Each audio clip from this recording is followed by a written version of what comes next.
प्राकृतिक आपदाओं से होने वाले जन हानि को रोकने को लेकर कृत संकल्पित मोदी सरकार ने एक लक्ष्य रखा है, जीरो कैजुअल्टी। बचाव और राहत कार्य अगर समय रहते शुरू होगा तो जीवन की क्षति को हम कम कर सकते हैं। मोदी सरकार प्राकृतिक आपदा के असर को कुशल आपदा प्रबंधन के माध्यम से कम करते हुए जीरो कैजुअल्टी लक्ष्य की ओर अग्रसर है। मेरा मानना है आपदा प्रबंधन का तंत्र देश में इस प्रकार से होना चाहिए कि कितनी भी घोर आपदा हो, एक भी व्यक्ति की जान न जाए, इस प्रकार का तंत्र बनाना हमारा लक्ष्य होना चाहिए।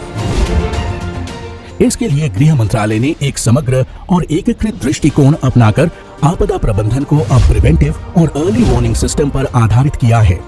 इसके लिए मौसम के अर्ली फोरकास्ट और वार्निंग के लिए कई मोबाइल एप्लीकेशंस भी तैयार किए हैं, जैसे दैनिक मौसम की जानकारी के लिए मौसम, किसानों के लिए मौसम आधारित कृषि प्रबंधन के लिए मेघदूत, बिजली चेतावनी के लिए दामिनी।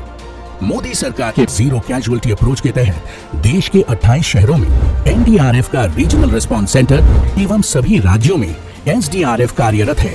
पहले आपदा स्थल तक पहुंचने में काफी समय लग जाता था, जिससे अधिक जनहानि होती थी। आज बेहद ही कम समय में आपदा स्थल पर मदद पहुंचती है।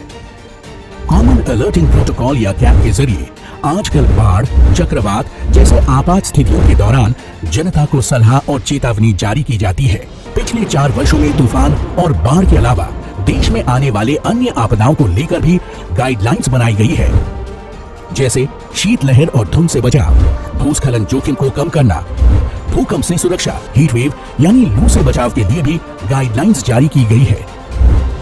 मोदी सरकार के दृढ़ संकल्प और दूरदर्शी नेतृत्व का ही फल है कि अब भारतवर्ष में प्राकृतिक आपदाओं की कुशल व्यवस्था से होने वाले जान माल के नुकसान में भारी कमी आई है।